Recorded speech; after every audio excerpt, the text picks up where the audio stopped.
Right now, a manhunt is underway in Chicago for the suspect who shot at Border Patrol agents in broad daylight yesterday. It happened while officers were conducting immigration enforcement operations. Anti-ICE protesters also throwing a paint can and bricks at Border Patrol's vehicles during the chaos you're seeing on your screen now. Former federal prosecutor and former acting ICE director Jonathan Fahey joining us now. And Jonathan, this is really an unbelievable scene, perhaps not surprising because of the anti-ICE rhetoric we keep hearing from the leaders in that state, from Mayor Johnson to Governor Pritzker. But yet the fact that now this suspect is at large that fired shots, it's very concerning.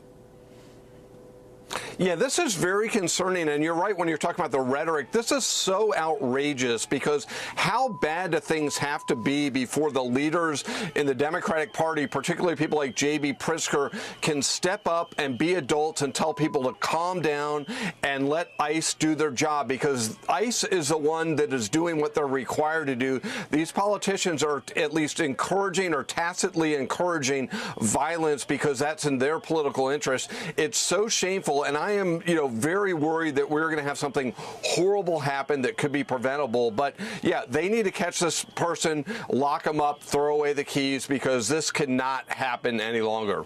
Hey, Jonathan, what really stood out, unbelievable to me, was that while we know that the threats against ICE and Border Patrol are at a 8,000% increased risk, you had city aldermen out there in that chaos, live streaming it to social media, saying that this is unconstitutional. But yet, at the end of the day, and I rode along in Chicago on Operation Midway Blitz on the first couple of days, they were taking convicted child rapists, murderers, and criminal illegal aliens off the streets. But yet, they're out there saying that this should not happen.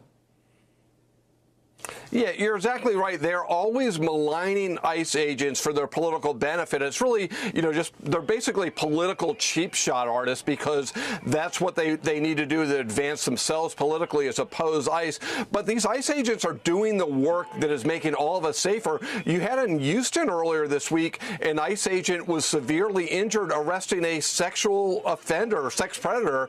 So they are really doing so many things to make us safer. And these politicians, they're not only getting in the way of them doing that, they're making their jobs more dangerous. And I have to go back, you have people like J.B. Pritzker, Gavin Newsom, they are using this to elevate themselves politically.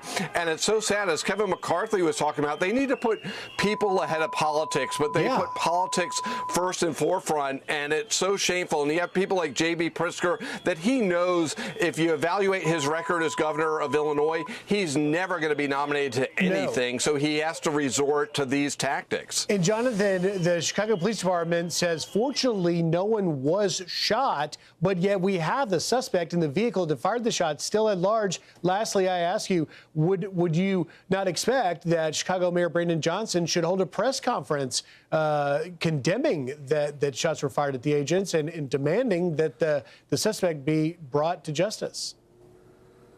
You would hope so. You would hope this would be a great opportunity to be an adult, to stand there and say, hey, you can protest all you want, but violence is something we don't tolerate in Chicago. But we don't expect him to do so, and it's so shameful. You think of the violence, you think of the 8,000% increase, you think of gang member bounties on them, and the Democrats are on the side of gang members, drug cartels. It's totally shameful. Unbelievable. Former acting ICE Director Jonathan Fahey, thank you for taking time this morning. Thank you. I'm Steve Doocy. I'm Brian Kilmeade. And I'm Ainsley Earhart. And click here to subscribe to the Fox News YouTube page to catch our hottest interviews and most compelling analysis.